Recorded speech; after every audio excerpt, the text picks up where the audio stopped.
Welcome back to the Moneyhill, where Toronto Ultra, to Chris's happiness, have had an electric start to Major 5. LA Thieves not so much on the other end, and Optic Texas are continuing to stay dominant, specifically on one map and mode, which has kind of blown the Call of Duty League's mind a little bit. Now, I think there's a lot to dive into this week. There was a lot of trash talk on the TL across the board, most of it involving Boston, which was quite interesting. But I do just want to, off the rip, give props to your boys, the Toronto Ultra, a little bit.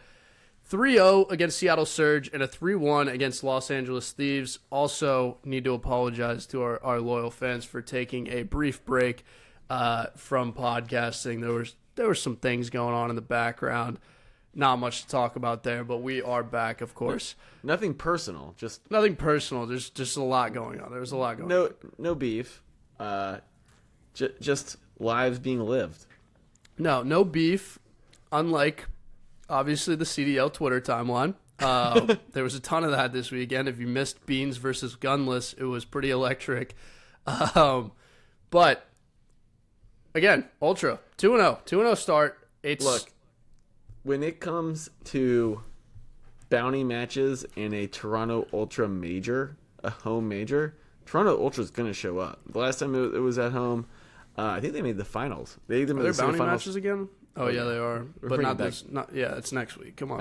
I know. But what I'm saying is they are returning to Major 3 champion form.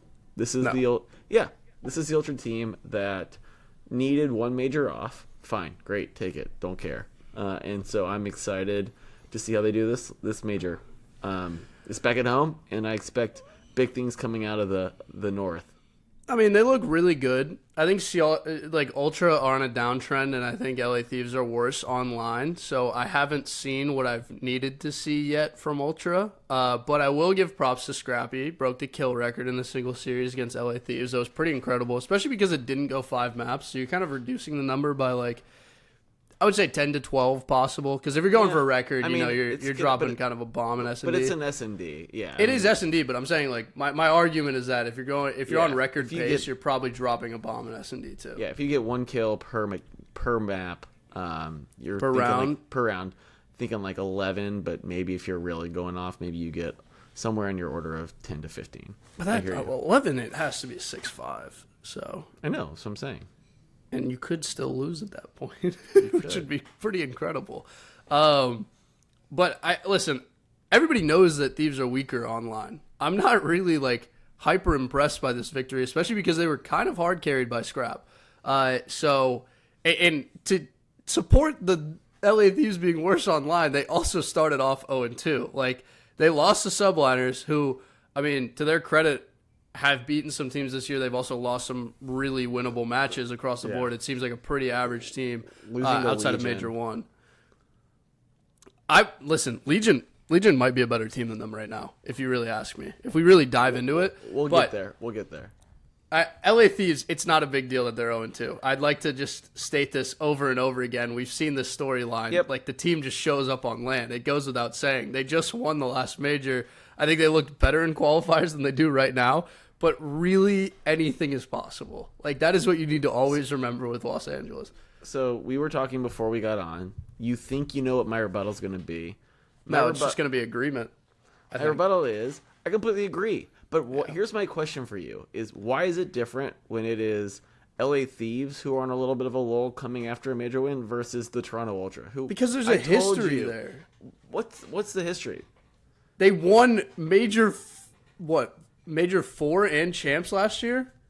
Because I think we only have 4 majors. I think that's right. Yeah. My point is... Wait, that's the point, though. They sucked the first half of the year. Correct. And then they won Major 4, and then they won champs. It's not the same is not true for Toronto Ultra. This roster has 2 rookies on it. There's no history to have there. They won Major 3.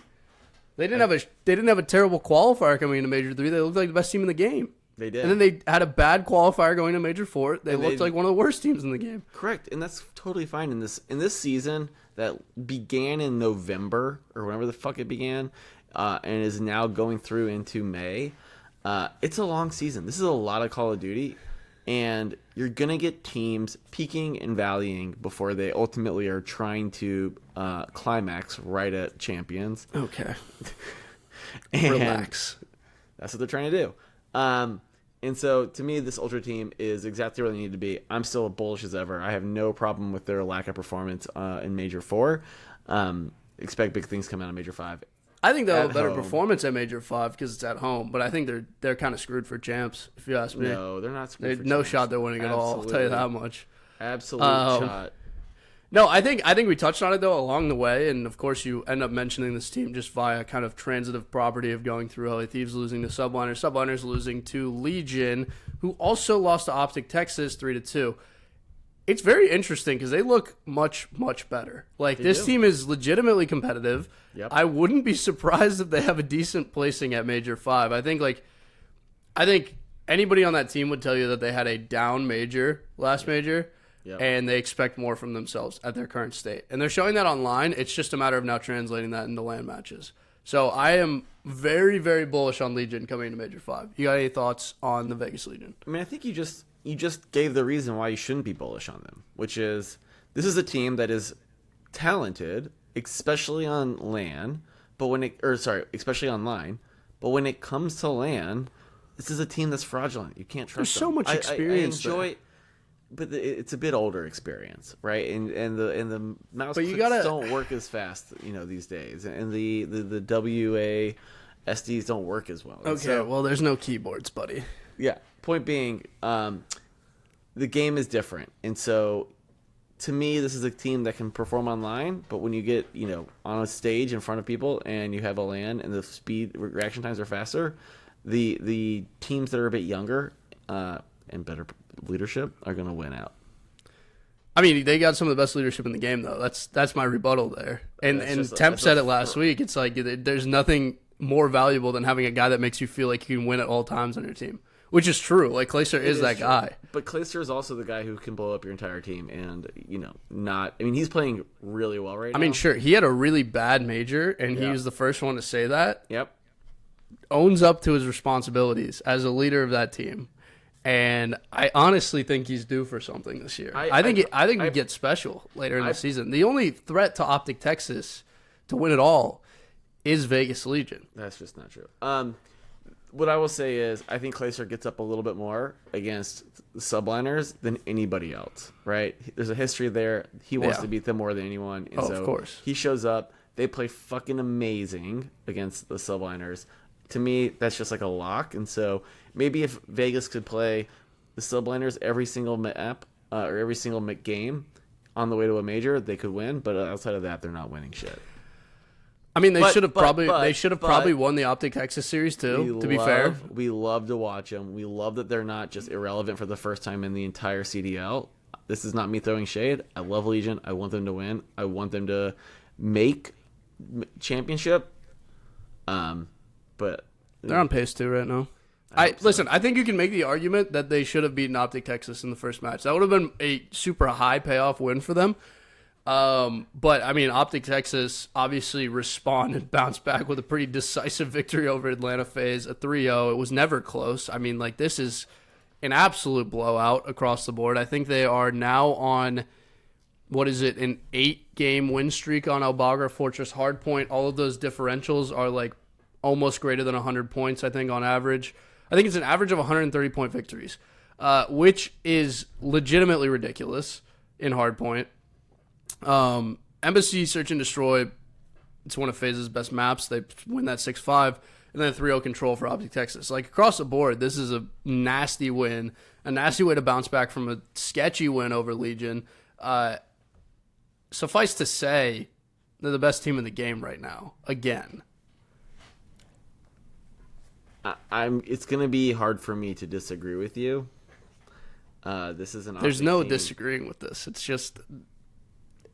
just is. Yeah, well, when they show up and actually win a major or win championships, then I'll be impressed. There's only one major left before the big one. But this is a team that loves to play well during the regular season, and it doesn't clutch up when it matters. The regular season. What the hell is the regular season, man? I mean, like before majors, the play-in, the qualifiers.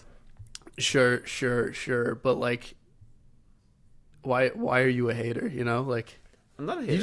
You just don't like him because I like him. Is that what's going on here? I mean, that's how I am with the Ultra, to be honest. So yeah, if I didn't somebody's like got to take the other side. Exactly. It would be no, I don't think I would ever love the Ultra. I'm not very capable. You're not a Canadian of loving that team for some reason. There's also like, it's unfortunate because in esports there's a certain amount of like I feel loyal to North America. What I do think, and they have a lot of like European imports, which I mean, listen, they are nasty. Like, don't get me wrong. I'm not like shitting on European players here for any listeners, but like for some reason there's that allegiance that like it's NA versus everybody. You're never allowed to buy a BMW or a Mercedes or a Ferrari. It's true across sports. What I will say is Optic does, unlike most teams, like they absolutely have Faze's number, right? And this is something we've talked about repeatedly on this podcast. I mean, for them also to 3-0 them last major, and then to again show up and 3-0 them again, this to me is more so indicative not just on, I mean, obviously Optic's a great team. Sometimes you just have a team's number, and like this is clearly a team that Optic feels very comfortable playing. And so, if you're listen, Faze, Nikki and if you're Faze, you have to be really concerned about this. Nikki and I did talk about this a little bit, and it's very interesting how like top 3 shakes out because Atlanta Faze is very, very capable of beating Toronto Ultra. Toronto Ultra are very good at beating Optic Texas, and Optic Texas are very good at beating Faze. 100%. So depending on how like a Sunday works out in terms of bracket and in terms of who they played before, you can end up with some really favorable matchups in the top side if you're a certain team. Like, i.e., Toronto Ultra wants to see Texas in a winner's bracket final, 100%. Whereas Texas wants to see Faze, whereas Faze wants to see Ultra, 100%. Or like unless it's major, a lesser tier team. Unless obviously. It's major 3. Yeah, sure, but I mean, sometimes teams are hot. Like, you can overcome that by being hot. That's the only way. As all things equal, it feels like that's how it's always going to shake out. But if you're Faze, shouldn't you have had a little bit more of a fire under your ass to show Optic that you're not just got rolled over from last major? Like, to me, and I know these guys play each other so much that it's not, especially for those two teams, probably not as much of a thing. But like, I mean, this is now twice. If you're Faze, you're like, what the fuck? And I mean, the story of the year though for Faze is just go 3-2 in qualifiers every single time. So like true. It's almost. Yeah, and then you almost know what the next 3 results are going to be. Yeah, like you can pretty much pick out 2 Faze wins in the next 3, and I honestly think they'll lose to Legion. So they win 2 in a row from there. They're 3-2. They're upper bracket again. It's going to be the same old story, and then they'll be in a winners bracket final. It's just like that's just kind of how it goes. They're going to place top 3. That's the story the entire year. It's almost a story dating back to last year too. Like I don't even know how to explain it. I think we've talked a lot in the Gold Advantage, our sister pod that focuses on League of Legends. We talk about this a lot, where teams de-emphasize the regular season or like the spring split or in this case qualifiers. They just want to make the upper bracket because they know once it's like they actually have to turn it on, they can. We talk about this a lot with G2. No reason why I don't believe that this kind of applies to Faze as well, especially as these guys are masters of the fucking game. Like, they know what they need to do, and so, I love the insight. Yeah, there. To a point. I mean, I love the insight there. There is a certain reduction in skill gap that leads me to believe that like maybe they would be more dominant if this were more of a skill gapped game. But it's also like Faze are LAN legends, right? Whereas online they're not going to be quite as focused or care as much. It's just I mean that roster kind of back to front is very good on LAN. Put them on a stage and they perform. Put them in front of a crowd that's rooting for Optic Texas, and maybe not so much. Oh, by the way, I mean, side note there, like, one, we never talked about LA Thieves winning at all. That was insane, obviously, but the 3-0 in lower finals is, I think, the first time that team has ever been that core 3 of Atlanta Faze has ever been 3-0'd on LAN. Probably, I believe it is. That. No, it 100% is, which is insane. Well, I still believe it. Let's roll into this week. I mean, we've got some. Actually, I'll throw it over to you just in case there's any final teams you want to touch on. But we can talk about the minor drama that happened. Yeah, I mean, I don't think it's worth touching on, but it's interesting. I guess I would appreciate your perspective on Minnesota Røkkr and Boston Breach. Whether either of those teams are relevant are just kind of fraudsters. Obviously, the Ravens are by far the worst team. Don't have a lot of expectations for the LAG or Florida Mutineers either. So like, but Yeah, I feel I like mean- Minnesota and Boston are like kind of like right there at that 8, 7, 6, 9, 10 range, and I'm curious what you think there. We had a very interesting week of like some matches that didn't look great on paper that surprised and were very interesting to watch, and most of those were due to Paris Legion. And then And by Paris Legion, you mean Las Vegas Legion? You need yeah, to put sorry, another Las $5. Vegas Legion. I got to put another $5 in the jar. And then we also had on the back of that some just absolute toilet bowls, which Right. I mean, the one that I'm obviously looking at here is Florida Mutineers versus Mutineers. LAG. Like, who can terrible. lose faster? But the Røkkr Breach series is really interesting because that was played on LAN. There is a certain amount of drama surrounding this. It stems from Boston Breach making the decision to reject the idea that they should turn off sound EQ on LAN, which everybody knows boosts your sound to where you pretty much have wall hacks. But not actually. Like you can just hear people through walls very clearly. It gives away a ton of information. It's like a Windows setting on the computer. It's disabled for majors if you're unaware. So like CDL has control over the PCs. They disable it. Røkkr's trying to play kind of the same game in that matter. And Breach are trying to win points. And so their coach made the decision to reject that, and they played with sound EQ anyway. So like both teams could have had it on. And that's very possible. The way I feel about this is that like both teams are, in the right in some aspect. Like Minnesota Røkkr trying to play the same game that they're going to play at majors is probably the right way to go about things if you're trying to train to be the best in the right settings.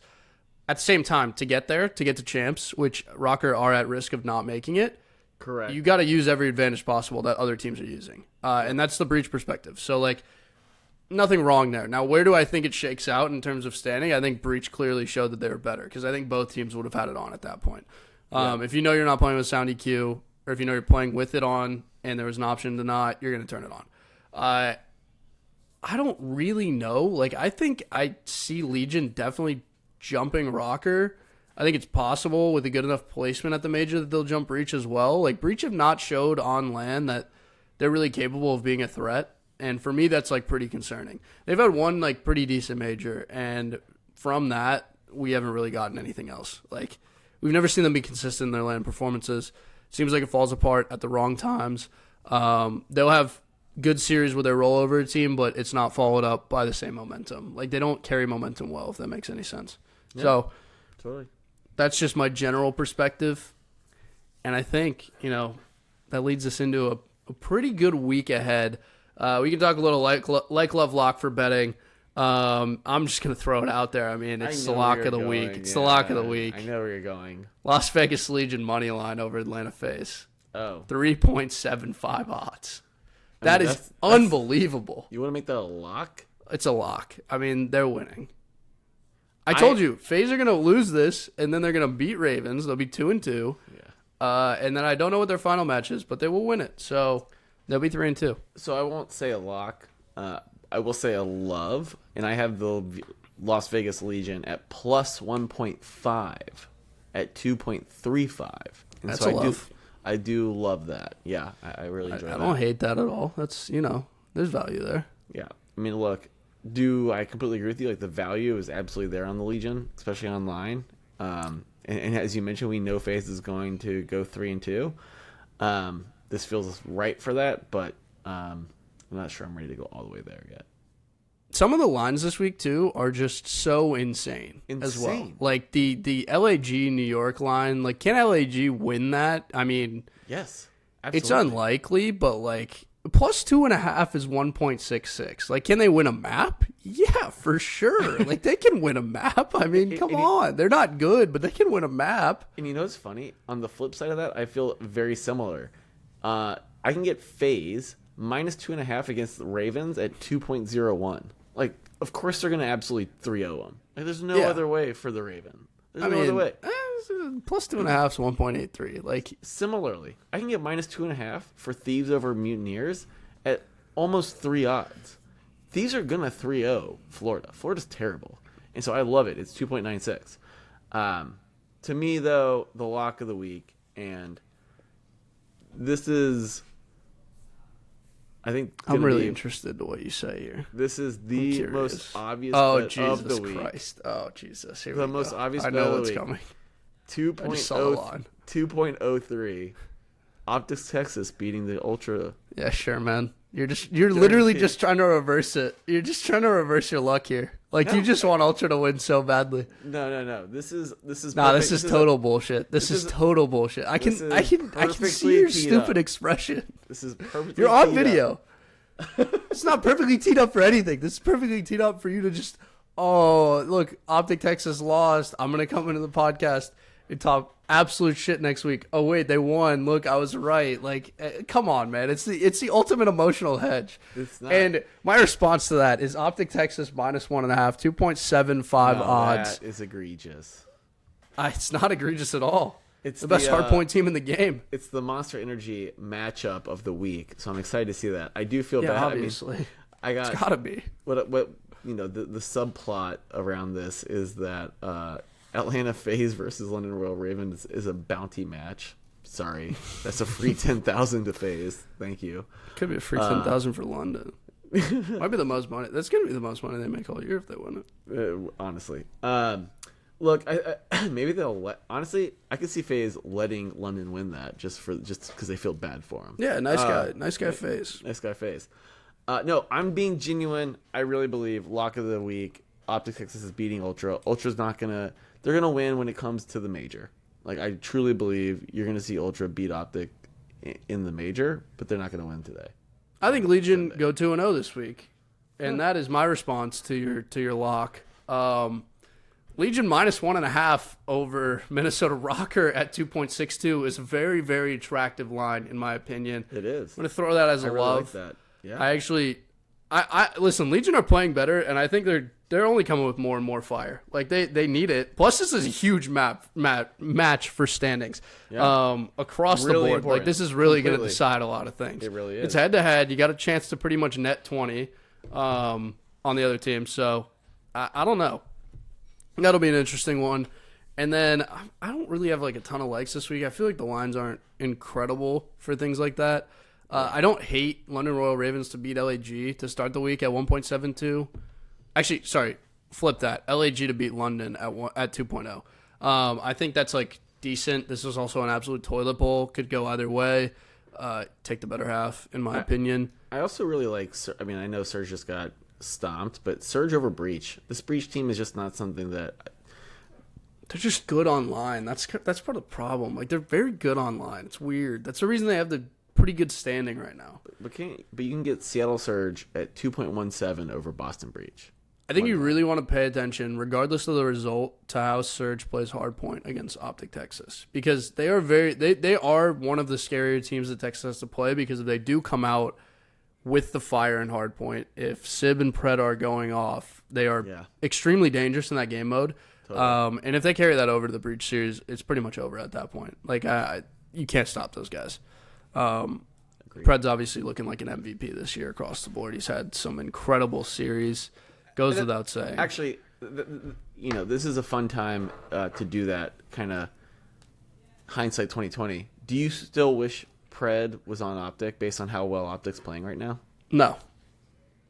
I think it would have been cool. I still think they would have been really good. Obviously, Pred as an individual has performed to an extremely high level. Goes without saying, and like, it would have been cool to see him in an Optic Texas jersey. I still think they would have been very good. They might have won a major at this point even. But it's something special as an Optic fan to see them kind of bring up a Challengers player and make it work, and also kind of prove the community wrong to a point, because for a couple matches there, it looked like a really bad decision. I think Nameless was one of the first people to speak out and be like, this is dumb. Like, what are you doing? You used to have iLLeY. Like, in this roster, it looked a lot better. Somebody can reference the tweet there. Like, it's much longer than that and more well thought out. But no, it is really cool as a fan to see that work out, and it's still possible in the offseason that switch happens, but it seems less and less likely as Optic Texas get better as a team. Of course. I think it would mean more for me to see this team in its current form win than it would with Pred, because it would feel like they kind of bought it. But again, like, the guy's incredible. Goes without saying. I don't think PSG feels bad for, having Messi and Neymar.